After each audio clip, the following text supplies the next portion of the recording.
So this morning, well, I should backtrack.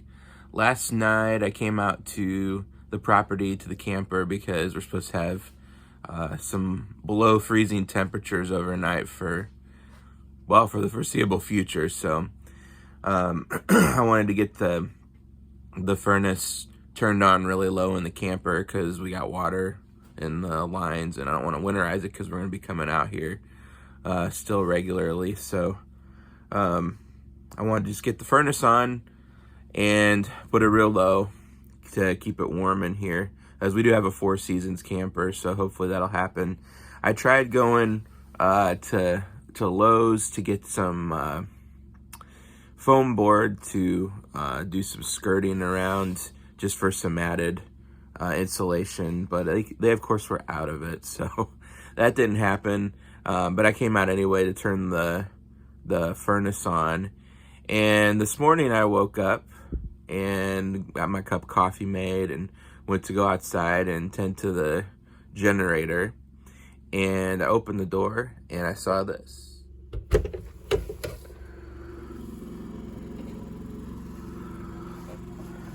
It is our first snow of the season.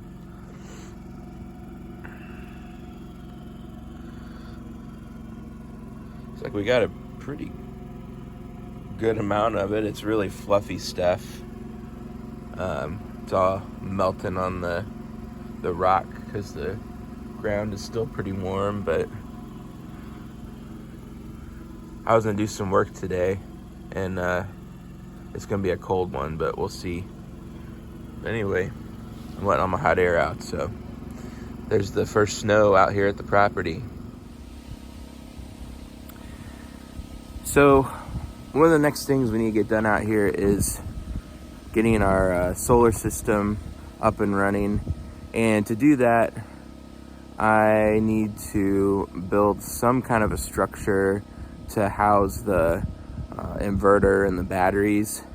And I've been really mulling this over because they should be, like in the wintertime, the batteries don't perform as well at lower temperatures, and the inverter probably be better in an indoor environment. So I need something to put them in, and I debated putting them in like our camper bay, but there's really not a lot of space in there, because the other side of protecting them from the weather is in the summertime.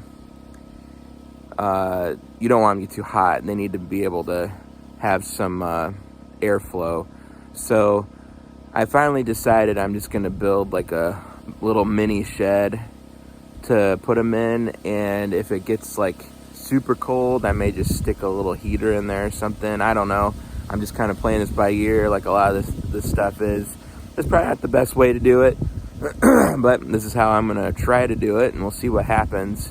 So we got some pallets out here that we picked up this summer that I'm gonna use to make a little shed. So I'll give you a look at those right now.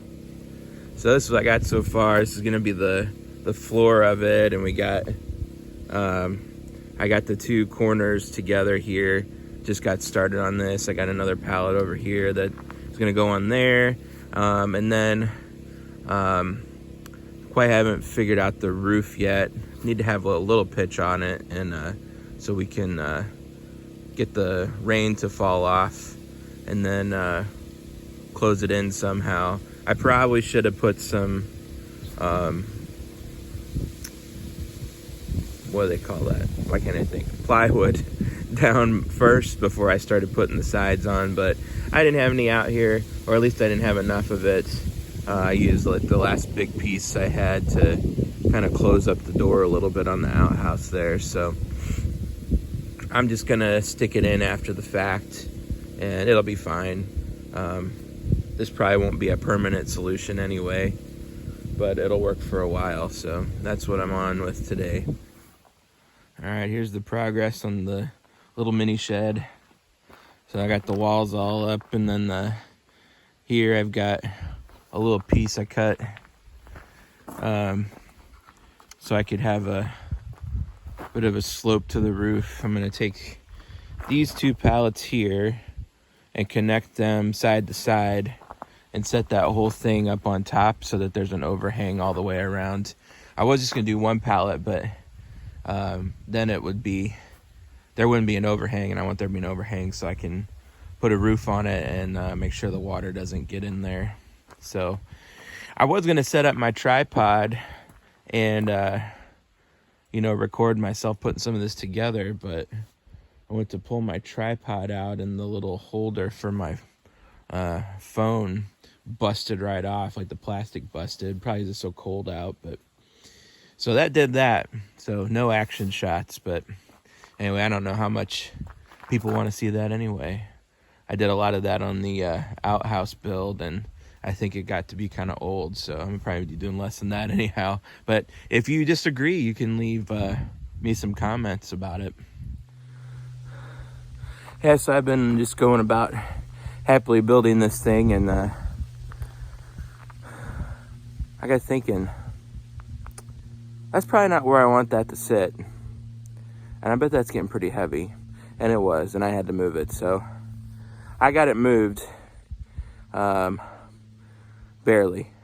But it's kind of in place now. So here's where we went from. So I did have it set up here in front of the camper, and now I got over there. Got some concrete blocks under it. I didn't really fool too much with leveling it out because it's not that big of a structure. I don't know. I probably should have done a little bit of that, but I didn't want to, so I didn't. Seems like it's fairly level. I guess I could put a level on it and check. It'd be interesting to see. So I got a little curious, and it was off a little bit, so I put a little shim under this corner. And the thing is, though, I don't even know like if these are, I don't know, whatever, but it's pretty close now. Assuming that these are the same height, and they probably aren't. So we'll see. What does it look like at the front? Yeah, same kind of deal at the front here, so probably is okay. It seems pretty sturdy whenever I move around on it, so that's the main thing. All right, there we got the 2 pallets on for the roof. They're not attached yet, it's just sitting up there, but I think that'll work. Got a little bit of a overhang coming down here. Pretty good size overhang off the front and the back, so I think that'll work out nicely.